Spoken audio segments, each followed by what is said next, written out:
बिस्मिल्लाहिर्रहमानिर्रहीम अस्सलाम वालेकुम। पाकिस्तान डेली न्यूज़ देख रहे हो। मेरा नाम है अब्दुल रहमान नाज़िन। आज 16 मई है। एक सुओ मोटो ले लिया गया जी। काजी फाइज ईसा साहब के पास बड़ा सुनहरा मौका है कि जो कुछ उनकी ज़ात पर जिस तरह सवालात उठाए गए, जो उन्होंने फैसले दिए माजी में, अभी जो बल्ले का निशान छीना गया, बहुत ज़्यादा तनकीद हुई और शायद अगर वो ये फैसला ना देते तो आज जो इस टाइम पाकिस्तान की सूरत हाल और जिस तरह एक टोले को मुसल्लत किया गया जिन्होंने अवाम का मैंडेट चोरी किया और फिर उसको हजम करके हुकूमत बनाकर बैठ गए, तो शायद ये सब कुछ ना होता। तो इस सब का जिम्मेदार जो है वो काजी साहब को ठहराया जाता है। और काजी साहब जो है, आज उनके हवाले से ये खबर लगी कि वो एक्सटेंशन नहीं लेना चाहते हैं। तो ये उनके पास एक सुनहरा मौका है। 2 3 4 माह है ज़्यादा से ज़्यादा उनके पास। पीछे अक्टूबर में उन्होंने जो है रिटायर हो जाना है।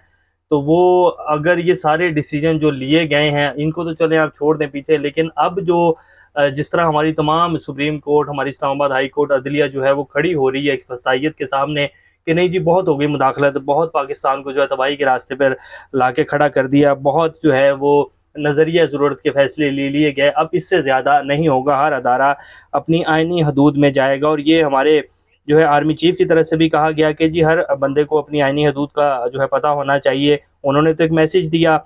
तो देखें जी, वो उन्होंने कहा कि हर बंदे को अपनी आइनी हदूद में रहना चाहिए, हमें अपनी आइनी हदूद पता है।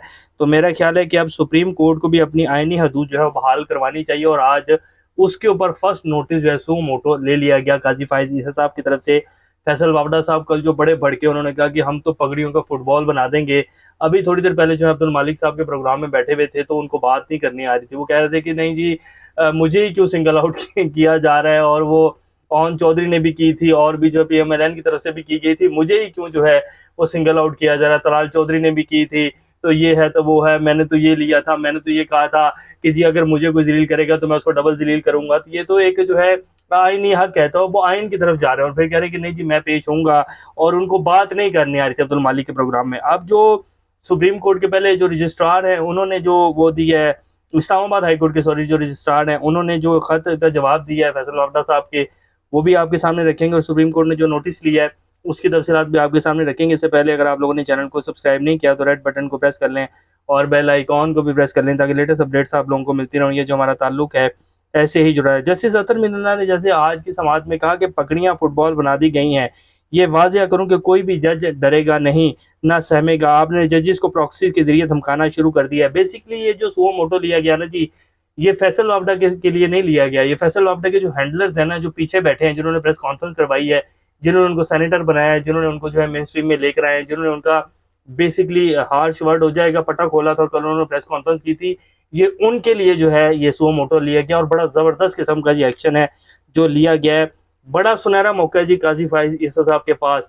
अगर वो अपनी खोई हुई अदलिया की और अपनी इज्जत बहाल करवाना चाहते हैं और अमर होना चाहते हैं, जो उन्होंने फैसले पीछे लिए हैं और वो चाहते हैं कि दाग धुल जाए मेरे दामन से, तो अभी ये 3 4 माह है वो डट के खड़े हो जाएं आइन के साथ और बिल्कुल स्ट्रेट फॉरवर्ड फैसले करें। कुछ भी नहीं बिगड़ा, अभी भी बहुत कुछ उनके हाथ में है। वो अपनी खोई हुई इज्जत जो है बहाल करवा सकते हैं। तो अब अतर मिनिल्ला साहब ने भी कहा। और फिर अब जो सुप्रीम कोर्ट की तरफ से सॉरी इस्लामाबाद हाई कोर्ट की तरफ से जवाब दिया गया वो आपके सामने। इस्लामाबाद हाई कोर्ट के रजिस्ट्रार ऑफिस ने फैसल वापडा के खत का जवाब दिया है। पाकिस्तान में जज बनने के लिए किसी और मुल्क की शहरियत या रिहाइश रखना ना अहलियत नहीं है। किसी भी वकील से हाई कोर्ट का जज बनते वक्त इससे दोहरी शरीयत की मालूमात नहीं मांगी जाती हैं। जस्टिस अतर मिनिल्ला ने 6 जजेस के खत पर आज खुद केस की कार्रवाई में इस बात को वाजिया किया। जस्टिस अतर मिनिल्ला ने बताया कि जस्टिस बाबर सत्तार के ग्रीन कार्ड का मामला सुप्रीम जुडिशल काउंसिल में डिस्कस हुआ। सुप्रीम जुडिशल काउंसिल ने डिस्कशन के बाद जस्टिस बाबर सत्तार को बतौर जज मुकर्रर करने की मंजूरी दी। यह अदालत जुडिशल कमीशन में होने वाली डिस्कशन का रिकॉर्ड नहीं रखती। रजिस्ट्रार ऑफिस का फैसल वावडा को जवाब। तो ये जी जवाब आया और उसके बाद जी सुओ मोटो ले लिया गया। हाई कोर्ट ने प्रेस रिलीज भी अपनी जारी की और उन्होंने बताया कि इसका कोई कानूनी और वैसे भी जस्टिस बाबर सत्तार साहब के पास ग्रीन कार्ड है, अमेरिकन नेशनलिटी नहीं है। जिन लोगों को पता है कि ग्रीन कार्ड और नेशनलिटी में कितना फ़र्क है वो तो ये बात कर ही नहीं है। बेसिकली फैसल वावडा साहब को जो है कल पुश किया गया और उसके बाद उन्होंने एक धुआंधार प्रेस कॉन्फ्रेंस की और अब वजाहतें दे रहे हैं और कह रहे हैं कि जी मुझे क्यों सिंगल आउट किया जा रहा है। ये तो अब कल पता चलेगा जब सुप्रीम कोर्ट के सामने पेश होंगे। वैसे तो तलाल चौधरी साहब के साथ एक दफ़ा वाक़या हो चुका है, उन्होंने भी जो है सुप्रीम कोर्ट को काफ़ी धमकाया था और उसके बाद जो है 5 साल की नाअहलियत भुगतनी पड़ी है। तो उनकी तबीयत तो पहले ही बहाल हो चुकी है, लेकिन अब फैसल वावडा साहब की बारी है। और सुप्रीम कोर्ट ऑफ पाकिस्तान ने साबिक वफाकी वज़ीर सेनेटर फैसल वावडा की जानिब से गुज़िश्ता रोज़ की गई प्रेस कॉन्फ्रेंस पर आज खुद नोटिस ले लिया है। ज़राए ने बताया कि अस्कुर नोटिस पर सुप्रीम कोर्ट का बेंच नंबर 1 कल केस की समाअत करेगा। फैसल वावड़ा ने गुज़िश्ता रोज़ प्रेस कॉन्फ्रेंस में इस्लामाबाद हाई कोर्ट के जजेस को तनकीद का निशाना बनाया था। आज सुप्रीम कोर्ट में नैब तरमीम कलअदम करार देने के खिलाफ इंट्रा कोर्ट अपीलों पर समाअत के दौरान जस्टिस अत्तर मिनिल्ला ने रिमार्क्स दिए थे कि हमें कहा जा रहा है कि पगड़ियों को फुटबॉल बनाएंगे। ऐसा कहने वाले दरहकीकत खुद को एक्सपोज कर रहे हैं। और उस बयान के बाद जी फिर बयान तो उनका चला फिर जस्टिस अत्तर मिनिल्ला का, और उन्होंने सुप्रीम कोर्ट में कहा तो बाकी जज भी जो थे, ये तमाम जजेस का जी मुश्तरका फैसला है जो ये खुद नोटिस लिया गया है। गुज़िश्ता रोज़ फैसल वावड़ा ने प्रेस कॉन्फ्रेंस में कहा था कि अब कोई पाकिस्तान में पगड़ी उछालेगा तो हम इसका फुटबॉल बना देंगे, और कोई भी सभा में ना रहे, कोई बदमाशी करेगा तो हम डबल बदमाशी करके दिखाएंगे। तो बेसिकली उन्होंने जजेस को धमकाया था कि बाज आ जाओ, पीछे हट जाओ। जैसे जस्टिस बाबर सत्तार साहब ने दोबारा खत लिखा कि जी मुझे कहा जा रहा है इस केस से पीछे हट जाओ, और ये जो सर्वेलेंस का तरीकाकार है और ये कैसे की जाती है और ऑडियोज कैसे रिकॉर्ड की जाती हैं, किसके पास इंस्ट्रूमेंट्स है, कौन इजाज़त देता है, इस सारे मामले से पीछे हट जाओ तो ठीक रह जाओगे। तो उन्होंने दोबारा इस्लामाबाद हाई कोर्ट के चीफ जस्टिस साहब को खत लिख दिया। तो फैसल वावड़ा साहब जो है वो चौड़े हो गए और उन्होंने कहा ऐसी की तैसी, और बेसिकली चौड़े करने वाले जो थे उन्होंने यूज़ किया। और अब फैसल वावड़ा साहब जो है उनकी हर गई है जी, कल सुप्रीम कोर्ट जाएंगे। आज वैसे जब वो अब्दुल मालिक के प्रोग्राम में बैठे हुए थे तो उनके रंग उड़े हुए थे और उनको बात नहीं करनी आ रही थी। कह रहे थे कि जी मुझे क्यों सिंगल आउट किया जा रहा है, मैंने तो जस्ट बात की थी कि अगर कोई मुझे बेइज्जत करेगा तो मैं उसको डबल बेइज्जत करूंगा। अब वो इसके ऊपर आ गए, अगर कोई मुझे करेगा। भाई आप तो कल कह रहे थे कि जजेस की ऐसी की तैसी, आप तो कल कह रहे थे कि जी मैं पगड़ियां उछालूंगा, मैं तो पगड़ियों को फुटबॉल बना दूंगा। कल तो आप संभाले नहीं जा रहे थे जब आप प्रेस कॉन्फ्रेंस कर रहे थे, इतने शावर आपके मुंह से निकल के जो है सामने कैमरों पे पड़ रहे थे।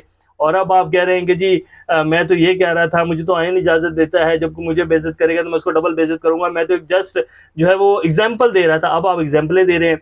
तो कल आप जो है संभाले नहीं जा रहे थे, तो आप जी कल जो है फैसल वावड़ा साहब पेश होंगे और बताएंगे हाँ जी आप बताएं ना आपने किसकी पगड़ियां उछालनी है, आपको किस चीज़ का जवाब चाहिए। 6 जजेस ने जो है सिटिंग 6 जजेस ने खत लिखा है कि आप फैसल वावड़ा साहब जो है मुझसे ऊपर होंगे, किस पार्टी की आप तर्जुमानी कर रहे हैं, कैसे आपने जो है सेनेट की सीट ली, आपको वोट कैसे पड़े, आप पहले ये तो बताएं ना। तो कल बहुत सारी चीज़ें जी सामने आएंगी और पता लगेगा। फिर ये भी कह रहे थे फैसल वावड़ा साहब कि जी मैं तो चीफ जस्टिस साहब को कहूँगा जी बुलाएं जी, मैं तो बहुत कुछ और भी बताऊंगा उनको।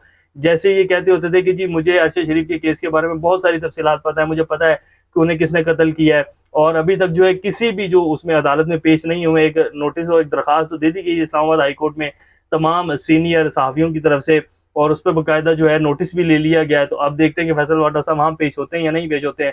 कहते थे कि मेरे पास बहुत ज़्यादा सबूत हैं। तो सिर्फ एमी जो है वो ललियाँ और ये जो है गिदड़ पपकियाँ मारने की, जी मेरे पास ये भी है, मैं ये भी है, मुझे बहुत कुछ पता है, जैसे खबरें देते थे कि जी ये हो जाएगा, इमरान खान यूँ हो जाएगा, जी इमरान खान यूँ हो जाएगा। तो अब कल बेसिकली तर्जुमानी जो है वो निकलेगी और पता चलेगा कि कल कैसे जो है जवाब दिए जाते हैं और कैसे जो है किसी की पगड़ियाँ उछाली जाती हैं। तो ये जी अभी की कुछ सूरत हाल है। और इमरान खान साहब की तस्वीर घूम रही है जी पूरे सोशल मीडिया को, अगर आप उठा के देखें और बाकायदा ये एक वीडियो आपकी स्क्रीन पे चला देते हैं, ये तो जो है इमरान खान की तस्वीर के ऊपर सदके देने शुरू कर दिए हैं जी पाकिस्तान की आवाम ने। तो ये सूरत हाल है जी, इमरान खान की सिर्फ तस्वीर आई। अब आप इमेजिन करें कि जब इमरान खान बाहर आएगा तो फिर क्या सूरत हाल बनेगी। इमरान खान का कद ये सियासी बोने हो गए, जितने भी नवाज शरीफ, जरदारी, जितने भी सियासी लीडर हैं पाकिस्तान में, ये इमरान खान के सामने जी रेत की टीले हैं, इसके अलावा कुछ नहीं है। और इमरान खान है जी इस टाइम सोशल मीडिया के ऊपर। तो ये अभी की कुछ ताज़ा तरीन सूरत हाल है। इंशाल्लाह नेक्स्ट अपडेट के साथ दोबारा आप लोगों के सामने हाजिर होंगे। तब तक अपना और इस चैनल का ख्याल रखिएगा। अल्लाह हाफिज़।